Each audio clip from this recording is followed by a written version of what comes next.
বাস্তবায়ন করার জন্য আমার দায়িত্ব ছিল চাঙ্কারপুল, কিন্তু সেখানে ছাত্রলীগ, আওয়ামী লীগ, যুবলীগ, সন্ত্রাসীরা অস্ত্রশস্ত্র নিয়ে ঘেরাও দিলে আমি সাথে সাথে আসিফ মাহমুদ ভাইয়ের সাথে কথা বলে লোকেশন চেঞ্জ করি আজিমপুরে।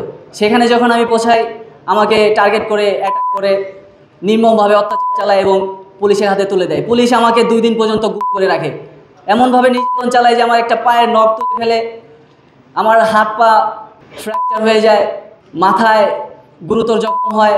আমি সেদিন নিঃশ্বাস নিতে পারতেছিলাম না। আমি পুলিশের কাছে একটু পানি চেয়েছিলাম, তারা আমাকে বলে, যেটা বলেছিল সেটা এখানে ভাষায় উপস্থাপন করা পসিবল না, সেজন্য আমি এটা স্কিপ করলাম। তারা কতটা পাষণ্ড হয়েছিল সেদিন, সে সময়, যে তারা পানিটুকু পর্যন্ত আমাকে দেয়নি। আমি বারবার সেন্সলেস হয়ে যাচ্ছিলাম, আমি বারবার তাদেরকে হাত পা ধরে অনুনয় করতেছিলাম যে আমাকে একটু পানি দেন, আমি বাঁচতে চাই। আমি তো কোনো অন্যায় করিনি, আমি তো শিক্ষার্থীদের যৌক্তিক দাবি নিয়ে রাস্তায় নেমেছিলাম।